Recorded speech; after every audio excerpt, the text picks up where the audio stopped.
বন্ধুরা ভাবুন তো, প্রতিদিন আপনি আপনার গাড়িতে করে অফিসে যাচ্ছেন, আর সিগন্যালে আপনার চোখের সামনেই যে অসহায় শিশুটি বেলুন বিক্রি করে, সে আর কেউ নয়, আপনারই সন্তান।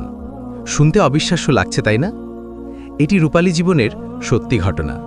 প্রতিদিন অফিসের পথে তার গাড়ি যখনই থামত, তার চোখ খুঁজে ফিরত এক নিষ্পাপ শিশুকে, যার এলোমেলো চুল আর মলিন পোশাকে লুকানো ছিল এক করুণ গল্প।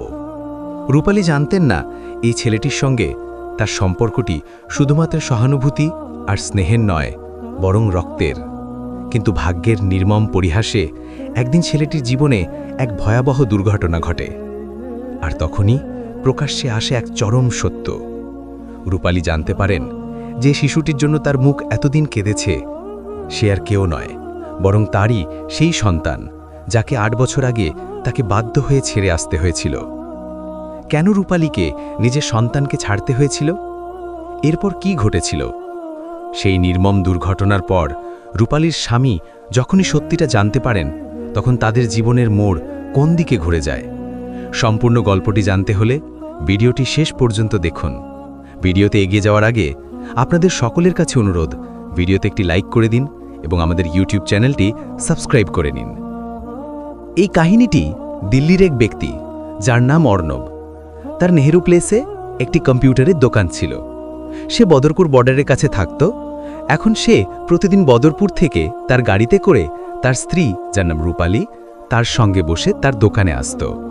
কিন্তু রাস্তায় যেখানেই ট্রাফিকে তার গাড়ি দাঁড়াতো, বেশিরভাগ সময় নেহেরু প্লেসের রেড লাইটে যখন তার গাড়ি দাঁড়াতো, তখন অনেক বাচ্চা এসে তাদের ঘিরে ধরত। প্রায় সব গাড়িকেই ঘিরে ধরত। এখন কেউ টাকা চাইতো, কেউ কিছু বিক্রি করত, কেউ আবার গাড়ির কাঁচ পরিষ্কার করে দিত। এরকম প্রায় 8-10টে বাচ্চা থাকত। কিছু মহিলা এবং বয়স্ক মানুষও ছিলেন যারা সেখানে টাকা চাইত। তাদের মধ্যে একটি বাচ্চা ছিল যার নাম আবির। তার বয়স ছিল 10-11 বছর। সেই ছেলেটি বেলুন বিক্রি করত। একদিন সে সেই গাড়িটির কাছে আসে যেটিতে অর্ণব এবং রূপালী বসেছিলেন। সে রূপালীকে দেখে বলে যে, আন্টি, আপনি বেলুন নেন। সে বেলুন বিক্রি করছিল। তখন রূপালী তাকে দেখে হেসে দেয়। সে বলে, আমি বেলুন দিয়ে কি করব? তখন সে বলে যে, আপনার মিষ্টি বাচ্চাকে দেবেন। তারপর রূপালী আবার হেসে দেয়। সে বলে, আমার ভাত চাই পৃথিবীতে আসার আগেই এগুলো ফেটে যাবে। সে তখন 6 মাসের গর্ভবতী ছিল। আবির বলে, আন্টি, ফাটবে না, যদি আপনি না ছাড়েন তাহলে ফাটবে না। এরপর রূপালী বলে যে, তুমি খুব মিষ্টি ছেলে, নাও আমাকে একটি বেলুন দাও। রূপালী 2টি বেলুন কিনে নেয়। এরপর তারা এগিয়ে যায়, কারণ ততক্ষণে সিগন্যাল সবুজ হয়ে গিয়েছিল। এরপর কখনো কখনো 2-4 দিনে একদিন এমন আসতো যে গাড়িটি সেখানে দাঁড়িয়ে যেত। একদিন আবির আবার আসে, কিন্তু আজ সে পেন বিক্রি করছিল। রূপালী তাকে দেখে এই গাড়ির কাঁচ নামায় এবং বলে যে, কি ব্যাপার, আজ তুমি পেন বিক্রি করছো, বেলুন কেন বিক্রি করছো না? তখন সে বলে যে, আন্টি, কারণ বেলুন ফেটে যায়, তাই তাতে ক্ষতি হয়। আজ আপনি পেন নিয়ে নিন, 10টি পেন 30 টাকা। এখন রূপালীর আসলে এত পেনের প্রয়োজন ছিল না, কিন্তু তাও সে তার থেকে পেন নিয়ে নেয়। এরপর সে চলে যায়। এখন এইভাবে রূপালী এবং সেই বাচ্চাটি, যার নাম আবির, তাদের মধ্যে ভালো বন্ধুত্ব হয়ে যায় এবং আবিরকে রূপালীর ভালো লাগতে শুরু করে, কারণ তার কথাগুলো খুব মিষ্টি ছিল। সে খুব নিষ্পাপ একটি বাচ্চা ছিল।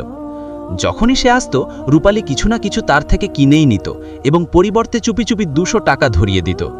এই রকম করে সেই বাচ্চাটিকে তার ভালো লাগতে শুরু করে। একদিন কি হয় যে যখন তাদের গাড়ি রেড লাইটে দাঁড়িয়েছিল, তখন আবিরকে সেখানে দেখতে পায় না।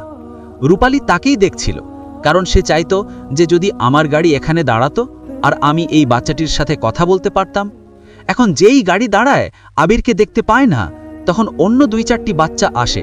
তারা জানতো যে এই ম্যাডাম আবিরকে পছন্দ করে, তাই তারা ছুটে আসে এবং বলে যে, ম্যাডাম, আপনি আবিরকে খুঁজছেন তাই না? কিন্তু আবিরের তো অ্যাক্সিডেন্ট হয়ে গেছে। এখন যেই সেটা শোনে, তার চোখে জল চলে আসে। সে বলে, কি বলছো তোমরা? কিভাবে, কোথায় অ্যাক্সিডেন্ট হয়েছে? তখন তারা বলে যে, যেই সে এখানে আসার জন্য তার বাড়ি থেকে বেরিয়েছিল, সে সঙ্গম বিহারের বস্তিতে থাকত। এটা 2018 সালের ঘটনা। তখন তারা বলে যে যেই সে বাড়ির থেকে বেরিয়েছিল তখনই কোনো গাড়ির ধাক্কায় চলে গেছে। তখন রূপালী বলে যে তার অবস্থা কেমন? বাচ্চাগুলো বলে, জানি না, বাঁচার কোনো আশা ছিল না, মাথা ফেটে গিয়েছিল। এখন এটা শোনা মাত্রই রূপালী বলে যে তোমরা কি আমাকে ওর বাড়িতে নিয়ে যেতে পারবে? তারা বলে যে হ্যাঁ আন্টি, আমার বাড়ির পাশেই তো থাকে। তখন সে অর্ণবকে বলে যে অর্ণব, আমাকে প্লিজ নামিয়ে দাও, আমার মন মানছে না, আমি যাব সেই বাচ্চাটিকে দেখতে যাব। অর্ণব বলে যে ঠিক আছে তুমি যাও, আমি চলে যাই, দোকানে ছেলেরাও চলে এসেছে, দোকান খোলার সময় হয়ে গেছে, যা হবে আমাকে ফোন করো। অর্ণব তাকে সেখানে নামিয়ে দেয়। এরপর রূপালী একটি অটো ধরে একটি বাচ্চাকে সাথে নিয়ে সেখান থেকে চলে যায়। কিন্তু যখন সেখানে তার বাড়িতে পৌঁছায় তখন সেখানে এক বয়স্কা মহিলা বসেছিলেন। সেই মহিলাটিকে দেখে রূপালী অবাক হয়ে যায়, কারণ সে সেই বয়স্কা মহিলাটিকে ভালোভাবে চিনত। যেই সে যায় সেই মহিলাটিও রূপালীকে চিনতে পারে এবং তাকে দেখেই হাউ হাউ করে কাঁদতে শুরু করে, বলে যে আমি তো ছেলেকে বাঁচাতে পারিনি। এখন এটা শোনা মাত্রই রূপালী বলে যে ও কি আমারই ছেলে আবির ছিল? তখন সে বলে যে হ্যাঁ। এখন এটা শোনা মাত্রই রূপালী নিজের বুকে আঘাত করতে থাকে এবং কাঁদতে থাকে। সে জ্ঞান হারিয়ে ফেলে, বলে যে আমার বাচ্চা 8 বছর পর আমার সাথে দেখাই ছিল, এরকম করে ঘুরে বেড়াচ্ছিল, আমি তাকে চিনতেও পারলাম না, আমি কত অভাগা, সে আমারই বাচ্চা ছিল, সে কোথায় আছে, কেমন আছে, আমি তাকে দেখতে চাই। এখন আর যারা আশেপাশে ছিল সেই মহিলারা বলে যে ইনিকে, এই মহিলাকে? তখন তার শাশুড়ি বলে যে ইনি তো তার মা। এটা শোনা মাত্রই সবার মুখ খোলা থেকে যায় যে কত ভিআইপি লেডি, আর সেই বাচ্চাটি কোথায়, অপরিচ্ছন্ন। এখন তাদের বিশ্বাস হচ্ছিল না, কারণ তারা এর পেছনে গল্পটি জানতো না। রূপালী হাউ করে কাঁদছিল এবং আবির আবির বলে চিৎকার করছে, কিন্তু এই বাচ্চাটি তার কিভাবে ছিল? এর জন্য গল্পে একটু পেছনে যেতে হবে। এটি 2018 সালের ঘটনা। রূপালী লখনৌয়ের বাসিন্দা ছিল। যখন তার বয়স 18-19 বছর ছিল তখন তার এক ছেলের সাথে প্রেম হয়ে যায়, যে ছেলেটির নাম ছিল আকাশ। এখন যখন আকাশের সাথে তার প্রেম হয়ে যায় তখন সে তাকে বিয়ে করতে বলে, কিন্তু তার বাড়ির লোকেরা এই বিয়ের খুব বিপক্ষে ছিল। তারা তাকে অনেক বোহায়, কিন্তু মন যে মানতেই চায় না। এখন রূপালী আর কিছু দেখল না, সে আকাশকে বিয়ে করে তার সাথে থাকতে শুরু করে। 1 বছর পর তার একটি বাচ্চা হয়, যার নাম তারা বাবার নাম অনুসারী আবির রাখে। কিন্তু এরপর আরও 1 বছর কেটে যায়। তখন সে জানতে পারে যে সে আকাশকে বিয়ে করার যে সিদ্ধান্ত নিয়েছিল সেটা খুব ভুল সিদ্ধান্ত ছিল, কারণ সেই আকাশ একজন দাগী অপরাধী ছিল, গ্যাংস্টারদের সাথে জড়িত ছিল, সে একজন শুটার ছিল। একদিন সে তাকে অনেক বোঝায় এবং বলে যে এর পরিণতি খারাপ হয়, কিন্তু সে মানতেই চায় না। একদিন তার শত্রুরা তাকে মেরে ফেলে। এখন রূপালী তো জানতেই যে তার সাথে এটাই হতে চলেছে, কিন্তু এরপরেও সে বলে যে ঠিক আছে, আমার ছেলে আছে, আমি একে নিয়েই আমার জীবন কাটিয়ে দেব। এখন ততক্ষণে তার বিয়ের 2-2.5 বছর কেটে গিয়েছিল। একদিন কি হয় যে রূপালীর বাবা মা, যারা বিয়ের পর কখনো তার মুখ দেখেননি, তার সাথে কথা বলেননি, তারা রূপালীর কাছে আসেন এবং তাকে জড়িয়ে ধরে কাঁদতে শুরু করেন। বলেন যে মা, যা কিছু হয়েছে ভুলে যাও, এখন সেও এই পৃথিবীতে নেই, তোমার জীবন অনেক বড়, চলো আমরা তোমার আরেকটা বিয়ে দিয়ে দিই, কিন্তু একটি শর্ত আছে যে এই বাচ্চাটিকে তোমাকে ভুলে যেতে হবে। সে বলে যে আপনারা চলে যান, আমি আমার বাচ্চাকে ছাড়তে পারবো না। কিন্তু তারা বলে যে এই পরিস্থিতিতে কে তোমাকে বিয়ে করবে যদি তুমি বাচ্চাকে না ছাড়ো? এখন আকাশের দাদু দিদাও ছিল, তারা বলে যে মা, এরা ঠিকই বলছে, তোমার বাবা মা, তোমার বয়স এখন কত? 21-22 বছর বয়স, তোমার পুরো জীবন পড়ে আছে, তুমি যাও বিয়ে করে নাও, আর এই আমাদের রক্ত, আমাদের আকাশের বাচ্চা, তাই আমরা ওকে দেখব, তোমার ওর চিন্তা করার কোনো দরকার নেই। সে বলে যে এই আমার ছাড়া কিভাবে থাকবে?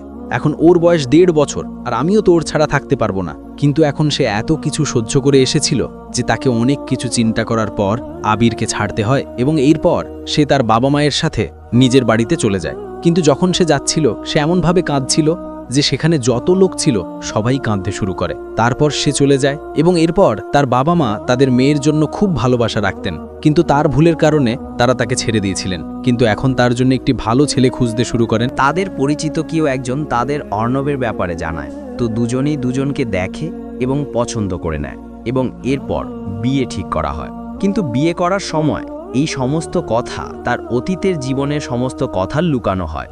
তার বিয়ে এবং তার বাচ্চার ব্যাপারে এমন কিছুই জানানো হয় না, বরং তাকে একজন অবিবাহিত মেয়ে বলে অর্ণবের সাথে তার বিয়ে দেওয়া হয়।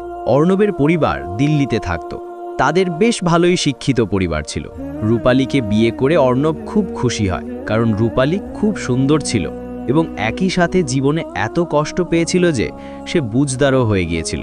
তাই অর্ণব খুব খুশি হয়, রূপালীকে খুব ভালোবাসে। এবং কারণ অর্ণব দিল্লি থেকে কিছু সময়ের জন্য শুধুমাত্র বিয়ে করার জন্য গিয়েছিল, তাই বিয়ে করার পর সে ফিরে আসে, বদরপুরে তার ফ্ল্যাটে থাকতে শুরু করে। এবং এরপর নেহরু প্লেসে তার কম্পিউটারের দোকান ছিল, ল্যাপটপের দোকান ছিল, তাই সে রূপালীর সাথেই প্রতিদিন অফিসে যেত। রূপালীও কারণ সে দ্বাদশ শ্রেণী পর্যন্ত পড়েছিল, এরপর সে বিয়ে করে নিয়েছিল, কিন্তু তারপরও সে তার পড়াশোনা ছাড়েনি। সে স্নাতক পাশ করেছিল। তো দুজনেই মিলে তাদের দোকান চালাতো। একজন দুজন ছেলেও রেখেছিল, ভালোই আয় ছিল। এখন এদিকে রূপালীর জীবন খুব ভালো চলছিল, কিন্তু অন্যদিকে তার বাচ্চাটি তার জীবনে বিপর্যয় নেমে আসে। কারণ তার দাদু দিদা কিছুদিন পর তার দাদু এই পৃথিবী ছেড়ে চলে যান। তো তার পরিবারের লোকেরা বলে যে এই বাচ্চাটিকে তো ওর মা এখানেই ছেড়ে চলে গেছে, আর তুই এটাকে নিজের কাছে রাখছিস। এই বাচ্চাটি বিপদের মূল, এটাকে কোনো অনাথাশ্রমে ছেড়ে আয় বা সেখানেই ফেলে আয় যেখানে ওর মা থাকে। কিন্তু তার দিদা বলে যে না, এই আমার আবির, আমার আকাশের বাচ্চা, আমি ওকে ছাড়তে পারবো না, এই আমার সাথেই থাকবে। এখন প্রায় প্রতিদিনই তার ছেলেরা ঝগড়া করতে থাকতো, তাদের স্ত্রীরাও ঝগড়া করত, তাই সে খুব চিন্তিত থাকতো। একদিন আবিরের পিসি এসেছিল, যে সবচেয়ে বড় ছিল। তো সে এসেছিল এবং সে দেখতে পায় যে এই ছেলেটিকে নিয়ে খুব ঝগড়া হয়। সেই সময় তার বয়স মাত্র 5 বছর ছিল, কারণ 2007 সালে তাদের বিয়ে হয়েছিল এবং 2008 সালে সেই বাচ্চাটির জন্ম হয়েছিল। তাই 2009 সালে তার বাবা আকাশ মারা যায়। এখন সে এসে বলে যে মা, যখন এই ছেলেটিকে নিয়ে এত তো সমস্যা হচ্ছে, তাহলে এটাকে আমাকে দিয়ে দাও। আমার 2টি বাচ্চা আছে এবং তাদের সাথে আমি একে দিল্লি নিয়ে যাব, সেখানেই থাকবে। কিন্তু সে বলে যে না, আমার কাউকে বিশ্বাস নেই এবং এ আমার সাথেই থাকবে যতদিন বাঁচব। এবং তোরও তো বাচ্চা আছে, তোর নিজের স্বামী আছে, ও এর সাথে খারাপ ব্যবহার করতে শুরু করলে তখন কোথায় যাবে? তাই একে আমি আমার কাছেই রাখব। কিন্তু সে বলে আচ্ছা ঠিক আছে, যখন এমন ব্যাপার মা, তাহলে আমি তো এই বাড়িতে দেখছি কিলু নেই, তুইও আমার সাথে চল, আর আমি যা খাবো তোকেও কামাই করে খাওয়াবো, আমার সাথে চল। তো এই রকম করে আবির তার দিদার সাথে দিল্লি চলে আসে। সংগ্রাম বিহারে তার পিসি থাকতো, এখানে ওখানে সে মজুরি করত। এখন ধীরে ধীরে সময় কেটে যায় এবং যখন সেই ছেলেটির বয়স 8 বছর হয়, তখন সে দেখতে পায় যে কিছু ছেলে টাকা কামাই করে আনে। তো সে বলে যে তোমরা টাকা কোথা থেকে আনো?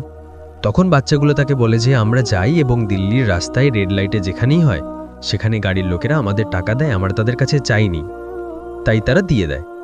তখন তার মনেও এটা আসে, কারণ তার দিদারও শরীর খারাপ হতে শুরু করে। তার ফুপা একজন মতার লোক ছিল, সেও প্রায় প্রতিদিনই ঝগড়া করত। তো সে বলে ঠিক আছে, আমিও যাব তোমাদের সাথে। কিন্তু তার দিদা তাকে বারণ করে বলে যে তুই কোথাও যাবি না, আর এই টাকা চাওয়া খারাপ ব্যাপার, যাস না। কিন্তু সে বলে দিদা আমি টাকা চাইবো না, কিছু বাচ্চা কিছু জিনিসও বিক্রি করে, তাই আমাকে কিছু টাকা দিয়ে দাও, বেলুন ইত্যাদি কিনবো, আমি ওগুলি বিক্রি করব। এখন সে বেলুন কেনে এবং তারপর গিয়ে নেহেরু প্লেসেমে রেড লাইটে বিক্রি করতে থাকে। কখনো পান বিক্রি করত, কখনো গোলাপ বিক্রি করত, কখনো যা কিছু বিক্রি করত। তো সেই সময় রূপালীর সাথে আবিরের দেখা হয়। এখন রূপালী তার বাচ্চাটিকে খুব মনে করত, তার বাবা আকাশকেও খুব মনে করত। কিন্তু এখন যখনই তার মনে পড়ত, সে একা একা কেঁদে নিত। কেউ কিছু জানত না, কারণ যতক্ষণ সে তার বাড়িতে ছিল তখন সে তার সাথে প্রায় দেখা করত। কিন্তু বিয়ের পর তার বাবা মা বলেছিলেন যে ভুল করেও কখনো সেই বাচ্চাটির নাম মুখে আনবি না, নয়তো এই সব লোকেরা জানতে পারলে খুব খারাপ হবে। তাই সে তার বুকে পাথর রেখে আবিরকে মনে করত, কিন্তু চাইলেও কখনো তার সাথে দেখা করতে পারত না। এবং সে এটাও জানত না যে আবির এখন কোথায় আছে, কারণ যখনই সে বাড়িতে ফোন করত, যখন বাড়িতে যেত, তার বাপের বাড়ি যেত, তখন জানতে পারত যে সে তার পিসির সাথে কোথাও চলে গেছে। এই জন্য কখনো তার সাথে যোগাযোগই হয়নি। আর সেই আবির ধীরে ধীরে নাম তার দিদা আবির বলেই ডাকত, কারণ তার ছেলের নাম আকাশ ছিল, তাই তার নামও আবির পড়ে যায়। এখন এরকম চলছিল এবং আরেকবার আবির তার মায়ের সামনে টাকা চায় এবং জিনিস বিক্রি। এখন রূপালী তাকে চিনতে পারে না। 8 বছর পর সে তাকে কিভাবে চিনতে পারত? বাচ্চাটি বড় হয়ে গিয়েছিল এবং যে পরিষ্কার পরিচ্ছন্ন বাচ্চা থাকত, যাকে সে খুব আদরে ফুলের মতো লালন পালন করত, এখন সেই বাচ্চাটি এত কঠিন পরিবেশে ছিল, তো সে অপরিষ্কার থাকত, তাই সে চিনতে পারে না। তার থেকে তার নাম জিজ্ঞেস করে, এটাও জিজ্ঞেস করে যে কোথায় থাকো, তো সে বলে যে আমি আমার দিদার সাথে থাকি। তারপরও সে চিনতে পারে না। কিন্তু যখন সেদিন সে সঙ্গম বিহারে যায়, তখন তার দিদাকে দেখে তার তখনই সন্দেহ হয় যে এটা কি আমার বাচ্চা নয়। এখন যেই সেই দিদা তাকে দেখেন, তাকে চিনতে পারেন, তখন সেও অবাক হয়েছে ইনি কোথা থেকে এলেন। যদিও সে জানতো যে দিল্লিতে সে কোথায় থাকে, কিন্তু এমনভাবে তারা কখনো স্বপ্নেও ভাবেনি যে মুখোমুখি দেখা হবে। তো সে তাকে দেখেই হাউ হাউ করে কাঁদতে শুরু করে এবং বলে যে হ্যাঁ, তোমারই ছেলে আবির ছিল, ওর অ্যাক্সিডেন্ট হয়েছে। সে চিৎকার করে বলে সে কোথায় আছে, আমাকে ওর কাছে নিয়ে চল। তো সে বলে যে তাকে হাসপাতালে নিয়ে গেছে ওর পিসি, জানি না কি অবস্থা হবে, খুব গুরুতর, আঘাত লেগেছে। এখন 2-3 জন প্রতিবেশী মহিলা সাথে সাথে তৈরি হয়ে যায়, বলে যে বোন চলো আমরা তোমাকে নিয়ে যাই।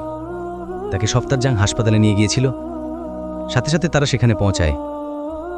যেখানে যাওয়ার পর যখন তার পিসি তাকে দেখে, কারণ সেও চিনত, তখন সে তাকে জড়িয়ে ধরে কাঁদতে আরম্ভ করে এবং বলে যে ওর অবস্থা খুব খারাপ, ডাক্তাররা বলছে কোনো আশা নেই।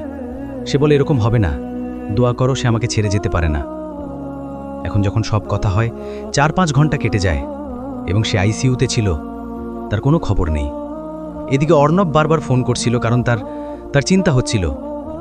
তো একবার সে ফোন তোলে এবং বলে, অর্ণব, ওই বাচ্চার যে বাঁচার আশা নেই, খুব আঘাত লেগেছে, আমাকে ক্ষমা করে দিও, আমি আজ আসতে পারবো না। এখন অর্ণব শুনে অবাক হয়ে যায়, বলে যে আরে কি বলছো তুমি চলে গেছো, এটাই যথেষ্ট, আর যদি ওর প্রয়োজন হয় তো 10-15 হাজারও দিয়ে দাও, কিন্তু এটা কি কথা যে তুমি হাসপাতালে চলে গেছো আর বলছো যে আমি আসতে পারবো না? তুমি এত আবেগপ্রবণ হলে দিল্লির মতো শহরে তো থাকতে পারবে না। এমনও কেউ করে কারোর জন্য? আরও সেখানে মা হবে, ওর বাবা হবে, বাড়ির লোক হবে এবং আরও লোকের আছে, তারা দেখবে, যা হবে দেখা যাবে। এরম তো রোজ দিল্লিতে হতেই থাকে। কিন্তু রূপালী কিভাবে বলবে যে সে তা কে হয়, তার নিজের ছেলে? সে বলে, অর্ণব, এখন আমি তোমার সাথে কথা বলতে পারবো না।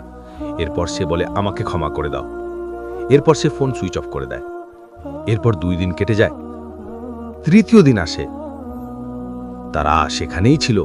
ডাক্তার বারবার এসে বলেন যে যদি জ্ঞান ফিরে আসে তাহলে ঠিক আছে, নয়তো কিছু বলতে পারি না। কিন্তু 3য় দিন ডাক্তাররা আসেন এবং অবশেষে বলেন যে বাচ্চাটির জ্ঞান ফিরে এসছে, আপনারা দেখা করতে পারেন। এখন যেই লোকেরা এই খুশির খবর শুনে একজন আরেকজনকে জড়িয়ে ধরে কাঁদতে থাকে। এরপর রূপালী দৌড়ে দৌড়ে যায় এবং যেই আবির চোখ খুলে দেখে, তখন সে বলে যে আন্টি, আপনি এসেছেন? তখন সে বলে যে বেটা, আমি আন্টি নই, আমি তোমার মা। এরপর সে তাকে চুমু খেতে শুরু করে, তাকে আদর করতে শুরু করে, বুকে লাগাতে চাইছিল, কিন্তু ডাক্তাররা বারণ করে দেন, বলেন বেশি কথা বলো না, বাচ্চাটির জ্ঞান ফিরে এসছে, আপনারা চিন্তা করবেন না। এরপর সে আসে ভগবানের কাছে লাখ লাখ শুকরিয়া আদায় করে এবং এরপর 3 দিন আরো কেটে যায় এবং সে না তো অর্ণবকে কল করে আর না তো তার ফোন অন করে। এরপর অর্ণবেরও ওর তার চিন্তা হচ্ছিল, তাই সে সেই বাচ্চাগুলোর সাহায্যে সঙ্গম বিহারে যায়। যখন সেখানে আসে তখন সে সমস্ত গল্পটি জানতে পারে যে সেই বাচ্চাটি কে ছিল আর তার স্ত্রী কে হয়। এখন এরপর সে সেখান থেকে সোজা সফদরজং যায় এবং সেখানে যখন তার রূপালীর সাথে দেখা হয় তখন তাকে উল্টোপাল্টা বলতে শুরু করে, বলে যে তোমরা লোকেরা ধোঁকা দিয়েছ আর তোমাদের এরকম করা উচিত ছিল না, আজ থেকে তোমার আমার সম্পর্ক সবকিছু শেষ। রূপালী কিছু বলতে পারল না, সে শুধু মাথা নিচু করে সমস্ত কথা শুনতে থাকে এবং এরপর এত সব কথা বলে সেখান থেকে অর্ণব চলে যায়। রূপালীর মনে শান্তি ছিল যে আবিরের প্রাণ বেঁচে গেছে। এরপর সে 1 সপ্তাহ সেখানেই থাকে। ডাক্তার তাকে ছুটি দেন, তাকে নিয়ে এসে সঙ্গম বিহারে চলে আসে, তার দেখাশোনা করতে শুরু করে এবং এদিকে সে অর্ণবকে ফোন করে, তখন তার নাম্বার ব্লক করে দেওয়া হয়েছিল। বাড়ির একজন সদস্যকে সে সমস্ত কথা জানিয়ে দিয়েছিল আর সবার ফোনে তার নাম্বার ব্লক করে দেওয়া হয়েছিল। এরপর 10 দিন আরও কেটে যায় এবং একদিন অর্ণব, তার মা এবং তার বোন এই লোকেরা সাঙ্গাম বিহারে আসে, সেই বাড়িতে যেখানে আবির থাকত। যখন তারা আসে, যেই রূপালী সেই লোকেদের দেখে হাউ হাউ করে কাঁদতে শুরু করে, কারণ এখন তার দুনিয়া আলাদা হয়ে গিয়েছিল। তার ছেলে ছিল, নিজের ছেলেকে নিজের বুকের সাথে লাগিয়ে সে হাউ হাউ করে কাঁদতে শুরু করে। তার অবস্থা দেখে তার শ্বশুরও কাঁদতে শুরু করেন। তিনি বলেন, মা কেঁদোবা, চলো বাড়ি চলো। সে বলে যে না, আমি যাব না, আপনারা তো জানতেই পেয়ে গেছেন যে আমি আমার ছেলেকে আর ছাড়তে পারবো না। তিনি বলেন, ছাড়তে কি বলছো, আমরা মা ছেলেকে আলাদা করে পাপ নিতে চাই না, চলো তুমি একেও নিজের সাথে নিয়ে চলো এবং সাথে এর দিদাকে নিজের সাথে নিয়ে চলো, কারণ তিনিও তো তার নাতিকে ছাড়া থাকতে পারবেন না। এরপর সে কাঁদতে শুরু করে, হাউ হাউ করে কাঁদে। এরপর অর্ণবের দিকে তাকায় যে অর্ণব কি বলছে। অর্ণব বলে যে চলো, আমিও তো তোমার ছাড়া থাকতে পারি না। এরপর সে তার বুকে লেগে যায় এবং তারপর তার দিদা, আবির এবং রূপালীকে নিয়ে তারা বদরপুরে যায়, নিজেদের বাড়িতে যায়। এটা 2018 সালের ঘটনা। তো বন্ধুরা, এটি ছিল আজকের গল্প। আপনাদের কেমন লাগলো কমেন্ট করে অবশ্যই জানাবেন। যদি গল্পটি আপনাদের একটুও পছন্দ হয়ে থাকে তাহলে আমাদের আরও ইন্টারেস্টিং গল্পের সাথে আবার দেখা হবে। ততক্ষণ পর্যন্ত ধন্যবাদ।